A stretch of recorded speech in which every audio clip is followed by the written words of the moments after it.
اور مجھے ان کا یہ خواب بھی یاد ہے. میں ان کو بڑا متواتر پڑھتا ہوں, سیکھنے کا موقع ملتا ہے. اپنی خواہشات کو خبر کا رنگ دینا ان کا سہرا جاتا ہے. اور آج کل ہمارے جتنے بھی معروف اینکرز ہیں, دانشور ہیں, کالمکار ہیں, قلم نگار ہیں, وہ سارے ایک طرف اور وہ ایک طرف.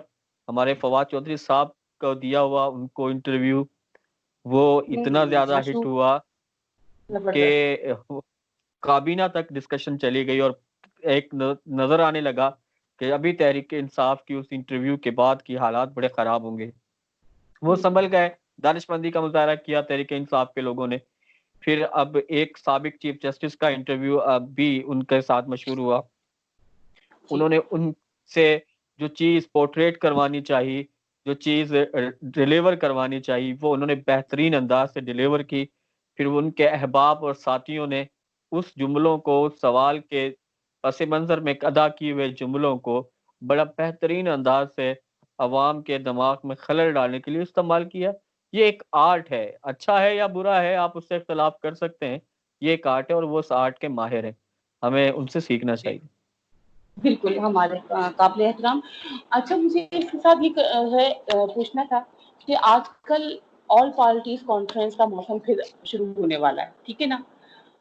مجھے بتائیے گا یہ موسم کتنا معتدل ہے, یا یہ موسم کتنا بے موسم ہے, اور اس موسم نے اس آل پارٹیز کانفرنس کے معاملات میں کب کب کس کس حکومت کو ٹف ٹائم دیا ہے, کتنی کامیاب ہوئی؟ دیکھیں, آل پارٹیز کانفرنسز سے حکومتیں نہیں جانتی, ایک بات تو یاد رکھیں. پھر پاکستان میں نے جیسے ہم نے شروعات میں نے عرض کیا کہ تفریق اتنی زیادہ ہے کہ کسی ایک مختلف نظریات, مختلف سیاسی پس منظر رکھنے والوں کا کسی ایک ایجنڈے پر اکٹھا ہو کر جدوجہد کرنا ناممکن ہو گیا ہے. آپ کے ہاں ایک وہی اتحاد کامیاب, کامران اور آگے بڑھ سکتا ہے جس اتحاد کے پاؤں پہ بوٹ پہنے ہو اور سر پہ کیپ پہنی ہو. جس اتحاد کے یہ نہیں ہوگا وہ آگے بڑھ اور ایک جگہ پہ نقطے نظر پہ نہیں کھڑا ہو سکتا. یہ میں نے تھوڑا سا روکوں گی, بات کر دی. نہیں, کہ اچھا آپ میں کے پوری ساتھ جی پلیز یہ میں پوری بات کر لوں, ٹھیک ہے, کیونکہ وہ میں نے اس لیے بات کر لی کیونکہ وہ آپ نے ایک معروف ہمارے استاد محترم کا ذکر کر لیا. میں نے کہا اس انداز میں گفتگو تھوڑی سی کر لیں. تو اب جو جتنی بھی آل پارٹیز کانفرنسز ہو رہی ہیں, یا جتنی بھی آل پارٹی کانفرنسز ہوئی ہیں, وہاں تمام جماعتوں کا یک نکاتی ایجنڈا ہے اپنا مفاد, اور ہر کسی کا مفاد مختلف انداز سے ہے. پیپلز پارٹی کا مفاد سندھ میں گورنمنٹ کو برقرار رکھنا اور لے کے چلنا, سندھ کے معاملات میں کوئی ان سے دخل اندازی نہ کرے, اور وہ جو مقدمات میں پیپلز پارٹی کو مشکلات ہیں وہاں ان کو ریلیف ملے. اسی طرح ہماری جو دوسری دیگر جماعتیں ہیں, نون لیگ, ان پر جو سے مقدمات ہیں ان کو اپنے مقدمات میں ریلیف, اور پنجاب میں سپیس, مزید سپیس چاہیے. JUIF کو بھی اپنی سپیس چاہیے. ہر جماعت اپنی سپیس کے لیے کے مفاد کے لیے اس ایجنڈے پر اکٹھی ہو رہی ہیں کہ عمران خان کے خلاف کوئی تحریک چلائی جائے, اور ہر کسی کا مفاد ایک دوسرے کو کمتر دکھانے میں بھی ہے, جہاں عمران خان کے خلاف تحریک چلانے میں. تو یہ ممکن ہی نہیں ہے کہ یہ ان جماعتوں کا اتحاد جن کے سر پہ ٹوپی اور پاؤں میں بوٹ نہ ہو وہ کامیاب ہو سکے. یہ اچھا کی وجہ کیا ہے آخر ہمارے یہاں یہ کیوں ہے ایسا کہ جیسے آپ نے کہا کہ پاؤں میں بوٹ اور سر پہ ٹوپی بڑی لازم و ملزوم ہو گئی ہے سیاسی اتحاد کے لیے, سیاسی اختلاف کے لیے, ایسا کیوں ہے؟ یہ پولیٹیکل ول ہمارے یہاں اتنی ویک کیوں ہے آخر؟ 2003 میں جب کاف لیف کی حکومت تھی, پاکستان پیپلز پارٹی اور مسلم لیگ نون اپوزیشن میں تھی. عمران خان کا تب تو ذکر نہیں تھا نا, وہ اتنی طاقت میں نہیں تھے. تو محترمہ بے نظیر بھٹو صاحبہ باہر بیٹھ کر, اور محترم میاں محمد نواز شریف صاحب باہر بیٹھ کر ٹوپی اور بوٹ پہننے کی جدوجہد اور کوشش کرتے رہے. محترمہ فاطمہ جناح ایک زیرک سیاستدان تھی. انہوں نے بہترین انداز سے تمام معاملات کو سیٹل کر کے 2008 کے الیکشن سے پہلے میاں محمد نواز شریف صاحب کا پاکستان آنا ممکن بنایا اور الیکشن کو ممکن بنایا. لیکن ہماری بدقسمتی, ہم ایک زیرک اور انٹیلیجنٹ سیاستدان سے ہم المیہ ہم سے وہ جدا ہوئی، ایک بڑا بدقسمت واقعہ ہوا۔ اس کے بعد جب اس واقعے کے بعد 2008 کا جب الیکشن ہوا، پاکستان پیپلز پارٹی اقتدار میں آئی، تو پہل کوشش یہ ہوئی کہ پاکستان پیپلز پارٹی اور نون لیگ مل کر حکومت چلائے، لیکن ایسا ممکن نہیں ہو سکا۔ پھر ہم نے دیکھا کہ پاکستان پیپلز پارٹی کی حکومت کے پیچھے میاں محمد نواز شریف صاحب مسلم لیگ نون نے اپنی پوری قوت لگائی کہ ٹوپی پہن کر اور بوٹ پہن کر پاکستان پیپلز پارٹی کی حکومت کو گرایا جائے یا ان کو پریشرائز کیا جائے۔ پھر آپ نے یہ بھی دیکھا کہ جب یوسف رضا گیلانی کے خلاف نااہلی کا مقدمہ ہو یا میمو گیٹ کا مسئلہ ہو، ان تمام مسائل پر ہمیشہ اپوزیشن پارٹی نے ٹوپی پہننے کی اور بوٹ پہننے کی کوشش کی، اور پھر الٹیمیٹلی یہ ہوا کہ گیلانی صاحب نااہل بھی ہوئے، آصف علی زرداری صاحب کو کئی معاملات پر پیچھے بھی جانا پڑا۔ پھر میاں محمد نواز شریف صاحب آئے، جو ماضی میں طریقہ کار وہ اپناتے رہے، پھر وہی طریقہ ان کے خلاف اپنایا گیا، پھر آج یہ ہے۔ اور آج بھی یہی طریقہ اپوزیشن کی جماعتیں بھی اسی طریقے کے لیے بنائی جاتی ہیں۔ ہمارے وہ محترم استاد اور قابل صد احترام بزرگ صاحب بھی اپنے ایک کالم میں انکشاف کر چکے ہیں کہ شہباز شریف صاحب یہاں پاکستان میں جو کرونا سے جنگ لڑنے کے لیے نہیں بلکہ کسی یقین دہانی پر آئے تھے۔ تو یہ ایک ہمارے سیاسی جماعتوں پولیٹیکل پارٹیز نے اپنی پولیٹکس میں ان کا سپیس بنایا ہوا ہے، اور ان کا وہ سپیس اپوزیشن میں بناتے ہیں، پھر جب حکومت میں بھی ان ہی کے کندھوں پہ چڑھ کے آتے ہیں، پھر بعد میں تنقید کرتے ہیں۔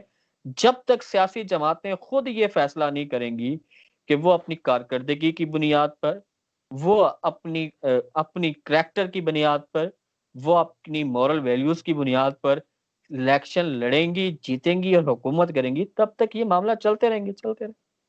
اچھا یہ مجھے یہ ماضی سے بتائیں چلا رہا ہے، یہ کوئی نہیں۔ اچھا مجھے یہ بتائیں آپ کی سورسز کیا کہتی ہیں، یا آپ لوگ ماشاءاللہ کچھ بڑے، آپ کے ذرائع بڑے اسٹرانگ ہیں، کیا کہتے ہیں کہ یہ پولیٹیکل پارٹیز بوٹ والوں کے پاس جاتی ہیں یا بوٹ والے پولیٹیکل پارٹیز کے پاس آتی ہیں؟ ان کو ان کے پاس آنے کی ضرورت کیا ہے؟ یہ جاتی ہیں، یہ منتیں کرتی ہیں، یہ ترلے کرتی ہیں کہ آئیں یہ ملک کا بیڑا غرق کر رہے ہیں، آپ انٹروین کریں۔ کیا آپ اپوزیشن پارٹیوں کے بیانات نہیں سن رہے کہ دیکھو اس نے ملک تباہ کر دیا اور اس کے پیچھے سے ہٹ جاؤ؟ او بھائی، آپ کیوں سمجھتے ہو کہ وہ ان کے پیچھے ہیں؟ آپ یہ سمجھو کہ وہ ان کے پیچھے نہیں ہے، آپ نے ان کو کرنا ہے۔ ہر سیاسی لیڈر کا یہ بیان ہے اور یہ تاثر دیتا ہے عوام کو کہ یہ جو طاقت میں ہے اس کے پیچھے کوئی اور طاقت ہے۔ جب آپ ہمارا ذہن ایسا بنا لیں گے، جب آپ جی ہماری ذہن سازی ایسی کر رہے ہیں، پھر آپ ہم سے جمہوریت بھی چاہتے ہیں، آپ قوم سے جمہوریت بھی چاہتے ہیں، قوم کی ذہن بھی یہ کر رہے ہیں کہ ان کی طاقت ان کی بدولت ہے، ذہن سازی آپ کر رہے ہیں، پھر آپ قوم سے کہہ رہے ہیں کہ نہیں اب قوم کی سوچ بھی جمہوری ہونی چاہیے۔ قوم کی سوچ جمہوری نہیں بنتی، جمہوری سوچ تو آپ نے بنانی ہے۔ جو کر رہا ہے بالکل غلط عمران خان کر رہا ہے، اگر جو غلطی ہے نواز شریف کی غلطی تھی، جو غلطی تھی گیلانی کی غلطی تھی، آپ یہ مانیں نا کہ وہ اپنی غلطیوں کوتاہیوں کی وجہ سے گئے۔ آپ تو کہتے ہیں نہیں وہ تو ان کی غلطیوں کوتاہیوں کی وجہ سے نہیں گئے، وہ تو ان کے پیچھے۔ جب آپ لوگوں کی ذہن سازی غیر جمہوری کر رہے ہیں تو رزلٹ پھر آپ کیسے کہتے ہیں کہ آپ جمہوریت لے آئیں گے انسانی سوچ میں؟ مشکل ہے، ممکن ہے۔ اپنی سوچ بدلنی پڑے گی سیاسی جماعتوں کو۔ بالکل بالکل، ہم نے یہ بھی سنا تھا کہ ضیاء صاحب کا مشن آگے لے کے چل رہے تھے، اور اس کے بعد ہم نے یہ بھی سنا تھا کہ میں نظریاتی ہو گیا ہوں نواز شریف صاحب کے سر حوالے سے، کوئی اور پھر بعد نظریاتی میں نہیں ہوتا یہاں۔ مریم اور ضیاء کا کا کہنا تھا کہ دیکھیں نواز شریف نشہ ہے۔ کنول صاحبہ، پہلے ضیاء کے مشن میں مفاد تھا، اب نظریاتی ہونے کے مفاد ہے۔ اب ہم ساتھ مل کر چل سکتے ہیں کہ بیانات میں ہر جگہ ہر موقع پر جو مفاد ہوتا ہے وہ نظریہ ہوتا ہے۔ ایوب خان کا نظریہ بھی کبھی مفاد تھا، اب جمہوریت بہترین انتقام مفاد ہے، اس کو چھوڑیں آپ، یہ مفاد کی بات ہے۔ کیا مولانا فضل الرحمان صاحب کو آپ نے دیکھا زرداری صاحب سے ملنے کے لیے گئے؟ کیا مولانا فضل الرحمان صاحب اب کی دفعہ کامیاب ہو پائیں گے؟ مولانا فضل الرحمان صاحب کو کامیاب، مولانا صاحب جو چاہتے ہیں وہ کامیاب ہونا، ان کو 2000 الیکشن کا انتظار کرنا پڑے گا 2023 کا، اور 2023 میں اچھا مولانا صاحب کو اچھے رزلٹ مل جائیں گے۔ اچھا ٹھیک ہے۔ مولانا صاحب دیکھیں نا، مولانا صاحب نے پچھلے 10 سالوں میں اپوزیشن کی نہیں، وہ حکومت میں رہے، آپ حکومت میں رہ کر اپنی جماعت کو لائیو نہیں کر سکتے. حکومت کے رہنے کا ان کو نقصان 2018 کے الیکشن میں ہوا ہے، وہ اس 5 سال بھرپور اپوزیشن کر کے 2023 کے الیکشن میں ایک بہترین فائدہ بھی اٹھائیں گے. جتنی وہ بھرپور، آپ دیکھ لیں، ایک چیز یاد رکھیں، آپ کو مولانا سے اختلاف ہو، اپوزیشن صرف مولانا صاحب کریں، مولانا صاحب بیٹھ جائیں، آپ کو اپوزیشن بڑھتی ہوئی نظر آئے گی، بیٹھ جائے گی، مر جائے گی، نظر ہی نہیں آئے گی. یہ مولانا صاحب کہیں آگے کسی کر لیتے ہیں، کہیں مل لیتے ہیں، آگے پیچھے بیان دے لیتے ہیں تو یہ پیچھے چل پڑتے ہیں. یہ مولانا صاحب کی بدولت اپوزیشن ہو رہی ہے، جو بھی ہو رہی ہے. مولانا صاحب خاموشی سے بیٹھ گئے تو اپوزیشن بھی بیٹھ جائے گی. تو مگر مولانا دھرنے صاحب میں تو کامیاب ہو جائیں گے 2023 کے الیکشن میں. مگر دھرنے میں تو ہمیں مولانا صاحب بڑے اکیلے تنو تنہا نظر آئے. ہاں، اپوزیشن پارٹی دھرنا پیپلز پارٹی دھرنا ٹائپ اسلام آباد میں پیپلز پارٹی کے لیے دھرنا کرنا ناممکنات میں شامل تھا. اور دھرنے کے دوران جو مذہبی لوگ تقاریر کر رہے تھے اس کے ساتھ پیپلز پارٹی نے اپنے آپ کو ایفیلیٹ نہیں کرنا تھا. یہ ایک سادی سی عام سی بات تھی، اس پر تو کوئی دو رائے ہوئی ہی نہیں تھی. لوگوں نے ایسے ہی کہہ لیا کہ اس پارٹی نے ساتھ دینا ہی نہیں تھا، کیونکہ وہ مذہبی تقاریر ہونی تھی. پر پیپلز پارٹی اور مذہبی تقاریر میں جب آپ کسی مخالف پر اٹیک کرتے ہیں تو انتہا پسندی کا عنصر آ جاتا تھا. پیپلز پارٹی نے ایسی تقاریر سے اپنے آپ کو ایفیلیٹ نہیں کرنا تھا. نون لیگ کا معاملہ یہ تھا کہ نواز شریف صاحب کی ضمانت کروانی تھی، اور نواز شریف کی ضمانت بغیر اعتماد کے ساتھ ہو نہیں سکتی تھی، اس لیے تو پھر انہوں نے بھی دیکھ لیا. اس طرح معاملہ چلتے رہے. یہ سب لوگ جانتے ہیں، بس کیا ہے کہ ہم نے خبر کو خبر رکھنا ہوتا ہے، حقیقت نہیں بتانی ہوتی. عوام بھی جانتی ہے، عوام نے بھی آج کل میڈیا سے اتنا کچھ باشعور ہو گئے ہیں کہ پتہ ہے کہ یہ آگے ڈرامہ کیا ہو رہا ہے، اندر ڈرامہ کیا ہو رہا ہے، پیچھے ڈرامہ کیا ہو رہا ہے. ہر جگہ ایک پردہ ہے، ہر پردے کے پیچھے ایک کہانی ہے، اور اس کہانی کے بارے میں ہر کوئی باخبر. مولانا صاحب آپ کو انشاءاللہ کیا کامیاب لگتا ہے ہوں گے. کہ مولانا صاحب کو جو یہ دھرنا گزرا ہے وہ دھرنا واقعی کامیاب تھا؟ مولانا صاحب وہاں سے سمراٹ لے کے اٹھے ہیں یا بس چلے گئے تھے؟ دیکھیں کنول، ایک بات یاد رکھیں کہ پولیٹیکل ایکٹیویٹی ہمیشہ پولیٹیکل جماعت کے فیور میں ہوتی ہے، اس کا رزلٹ ہوتا ہے. پولیٹیکل جماعتیں جب اپنے آپ کو ایگزسٹ کرتی ہیں، جب موجودگی کے لیے انہیں اپنی پولیٹیکل ایکٹیویٹیز کرنی ہوتی ہیں، یہ کبھی نہیں ہوتا کہ کسی بھی ایکٹیویٹی کا رزلٹ نہ ہو. مولانا فضل الرحمان صاحب نے اپنے جماعتوں کو، اپنے کارکنان کو ایکٹیو کیا، مارکیٹ میں لے کر آئے، وہاں سڑکوں پہ لے کر آئے، ان کو متحرک کیا. اس کا یہ رزلٹ کہ عمران خان کی حکومت نہیں، کہ یہ رزلٹ نہیں تھا. ان کے ہاں پولیٹیکل موبیلائزیشن ہوئی، لوگ پولیٹیکل طور پر ان کو ان کی اپنی قوت کا اندازہ ہوا. یہ فائدہ ہوتا ہے سیاسی جماعتوں کا. سیاسی جماعتیں زندہ ہی تب رہتی ہیں جب وہ سیاسی سرگرمیاں کرتی ہیں، اپنے کارکنان کے ساتھ کانٹیکٹ، رابطہ اور اس کو موبلائز کرتی ہیں. یہ فائدہ ہی فائدہ ہے، اس کا نقصان نہیں ہوتا.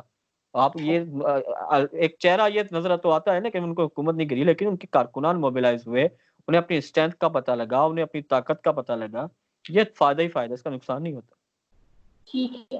تو آخر میں ایک سوال کروں گی کہ جو آج کل ہمارے میڈیا کے حوالے سے چل رہا ہے، سلمان الوی اور صدف زہرا جو ان کی وائف تھی، انہوں نے خودکشی کر لی، آپ اس تمام تر معاملے کو کس اینگل سے دیکھتے ہیں؟ کس طریقے سے آپ نے اس چیز کو آبزرو کیا ہے؟ میں سلمان الوی صاحب کو بڑے عرصے سے ٹویٹر پہ فالو کر رہا تھا. تو ایک شخص کا خیالات اور ان کی اندرونی گھریلو ڈومیسٹک لائف الگ ہوتی ہے. مجھے انتہائی دکھ ہوا، افسوس بھی ہوا کہ اس طرح کے معاملات نہیں ہونے چاہیے تھے. انسان کو سبق سیکھنا چاہیے، انسان کو اپنی میرڈ لائف، اور پھر جب آپ کے ہاں اولاد ہو جائے تو آپ کی بہت سی خواہشوں کو، خواہشات کو اپنے کل کرنا ہوتا ہے، اپنے آپ کو بدلنا ہوتا ہے. الوی صاحب نے اپنے آپ کو نہیں بدلا، اور اگر انہوں نے یہ جرم کیا ہے تو ان کو سزا ملنی چاہیے. اس پر میں زیادہ نہیں کہہ سکتا، اور نہ کہنا چاہیے. اللہ تعالیٰ ہماری بہن زہرا نقوی صاحبہ نہ جانے کتنی مشکل اور پریشانی اور تکلیف میں تھیں، کتنے درد میں تھیں، جنہوں نے یہ انتہائی قدم اٹھایا، یا ان کے ساتھ جو بھی معاملہ ہوا، اللہ تعالیٰ ان کو غریق رحمت کرے. اور یہ ایک لیسن بھی ہے، سبق بھی ہے کہ زندگی، انسان کا کریکٹر کا کردار بڑا مشکل ہے. زندگی ایک ایسا کردار ہے جسے ادا کرنے کے لیے لمحہ لمحہ، ہر گھنٹے، ہر پل آپ کو بہت کچھ سوچ سمجھ کر چلنا پڑتا ہے. اگر آپ کی زندگی کا مطمع نظر کچھ اور لوگ، مطلب خود اپنی ذات ہوگی تو آپ غلطی کریں گے. اپنی زندگی کا مطمع نظر ہمارے اپنے ساتھ رہنے والوں کو بھی بنائیں. اس طرح آپ دوسروں کو بھی سکھ دیں گے اور خود بھی سکھ دیں گے. مجھے بڑا افسوس ہوا الوی صاحب کے جو یہ معاملات ہوا ہے، اور مجھے امید ہے کہ ہمارے ادارے اس میں مکمل انصاف کریں گے اور اس کو ایک مثال ضرور بنائیں گے. اور پھر دوسرا بڑا افسوس یہ ہوا کہ کہ میڈیا انڈسٹری کے اندر اتنی تفریق اور اتنی دشمنی، حسد اور جلن ہے، بغض ہے، جس کا مجھے بڑا دلی افسوس ہوا کہ کچھ دوستوں نے میرے بھائیوں جیسے دوست ہیں، صدیق جان صدیق اور جان، ان کے جو عمر انعام، ان لوگوں عمر پر انعام، انتہائی بےہودہ الزام لگائے، اس کا بھی بڑا مجھے جی افسوس ہے۔ اور اس کے بعد یہ جو بحث سوشل میڈیا پہ چل پڑی، وہ جو لوگ ملک کے لوگوں کو عوامی شعور دے رہے تھے، لوگوں کو خبروں سے باخبر رکھ رہے تھے، اندر کی خبر بتا رہے تھے، وہ اب اپنے آپ کو کلیئر کروانے اور اس مال میں ایک بلیم گیم چل پڑی ہے، جس سے دل دکھا اور بڑا پریشان، دل افسردہ ہے کہ ایک تو وہ جی، پہلے والا معاملہ ابھی بھولے نہیں تھے، ایک نیا معاملہ ساتھ کھڑا ہو گیا۔ بس اللہ پاک خیر کرے۔ مرید عباس کا معاملہ تو واقعی ہمیں اور آپ کو وہ بہت دیکھیں 2 سال ہو گئے تکلیف مرید بھائی پہنچایا کے ہے۔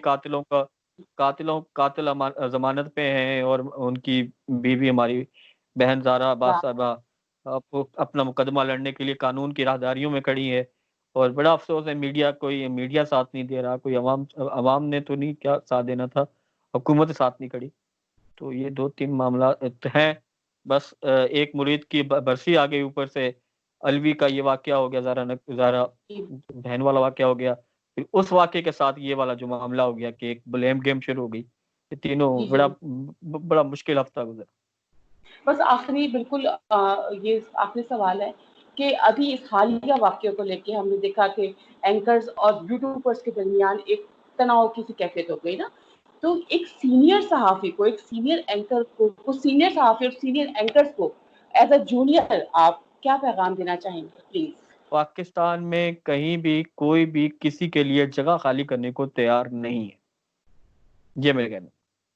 آپ کسی بھی شعبے میں چلے جائیں، آپ کسی بھی جگہ چلے جائیں، پاکستان کی قوم کی نفسیات بن گئی ہے کہ وہ پیچھے نئے آنے والے کے لیے اسپیس دینے کو قطعی تیار نہیں ہے، اور یہ جو ہو رہا ہے یہ بھی اسی بات کی ایک کڑی۔ تھینک یو سو مچ فرحان، اور میں آپ کو بار بار تنگ کرتی رہوں گی، تو آپ یہ ہرگز نہ سوچیے گا کہ یہ پہلی اور آخری دفعہ ہے، میں دوبارہ آپ کو تنگ کروں گی۔ تھینک یو سو مچ، آپ آپ کی نے ٹائم سے نوازا تھینک اور بہت مجھے مطلب تفصیل کے ساتھ جواب دیا۔ تھینک یو، اللہ حافظ۔ اللہ حافظ۔ اللہ